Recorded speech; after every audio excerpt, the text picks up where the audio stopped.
இன்னைக்கு நம்ம இருக்கிறது 21st செஞ்சுரியாவே இருந்தாலும் நம்மளோட தலைமுடியை பராமரிக்க ரொம்ப கஷ்டப்பட்டுக்கிட்டு இருக்கோம். அதுவும் ஆண்களை காட்டிலும் பெண்கள் ரொம்ப பாவம். ஒருத்தனுக்கு முடி நீளமா இல்லைன்னு பிரச்சனை, ஒருத்தனுக்கு முடி கொட்டினா பிரச்சனை, இன்னொருத்தனை பார்த்தா வெறும் மண்டை தான் இருக்கு, முடியே இல்லைன்னு பிரச்சனை.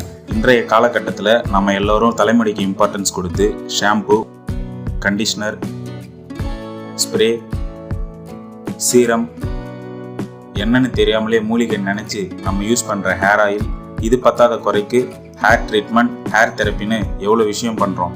ஏதாவது இருக்கா? இதையெல்லாம் யூஸ் பண்ணி எந்த பயனும் இல்லை. வீடியோ பிடிச்சிருந்தா ஒரு லைக் போட்டு வீடியோ முழுசா கடைசி வரைக்கும் பாருங்க. தலைமுடியை பராமரிக்கிறோன்னு கண்ட கெமிக்கல்ஸை தான் இவ்வளோ நாளாக நம்மளோட டெய்லி ரொட்டைன் லைஃப்பில் யூஸ் பண்ணிக்கிட்டு இருக்கோம். வித் வெரி ஹானஸ்ட், நான் உட்பட. இவ்வளவு மாடர்னிஸ்ட் வேர்ல்டில் இருக்க நம்மளால் தலைமுடியை பராமரிக்க முடியல. ஆனால் பல்லாயிரம் ஆண்டுகளுக்கு முன்னாடியே வாழ்ந்த நம்மளோட முன்னோர்கள் சரிவர பராமரிச்சிருக்காங்க, அதுவும் எந்தவித கெமிக்கல்ஸும் இல்லாமல். வாங்க என்ன சீக்ரெட்னு பார்ப்போம். நம் முன்னோர்களிடையே கூந்தல் பராமரிப்பு முறை என்பது பெரும்பாலும் உள்ளூர் வளங்கள் மற்றும் கலாச்சார நம்பிக்கைகளை பொறுத்தே அமைந்திருந்தன.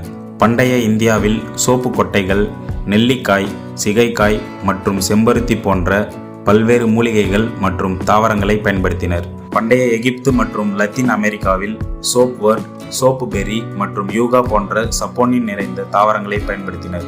சீனாவில் அரிசி கழுவிய தண்ணீரை தங்களின் தலைமுடியை சுத்தம் செய்ய பயன்படுத்தினர். இடைக்கால ஐரோப்பாவில் குளிப்பது பெரும்பாலும் ஆரோக்கியமற்றதாக கருதப்பட்டதாலோ அல்லது தண்ணீர் சுகாதாரமற்றதாக இருந்ததாலோ துலக்குதல், சீவுதல், தலையை மூடுவது போன்ற இயந்திர முறைகளையே அதிகம் நம்பியிருந்தனர். இப்படி இயற்கையாக கிடைத்த பொருட்களை பயன்படுத்தியே நம் முன்னோர்கள் தலைமுடியை எளிமையாக பராமரித்தனர். இக்காலகட்டத்தில் இது நமக்கு சாத்தியமாகவே இருந்தாலும் இப்படி இதற்கு நேரம் ஒதுக்க யாரும் முன் வருவதில்லை.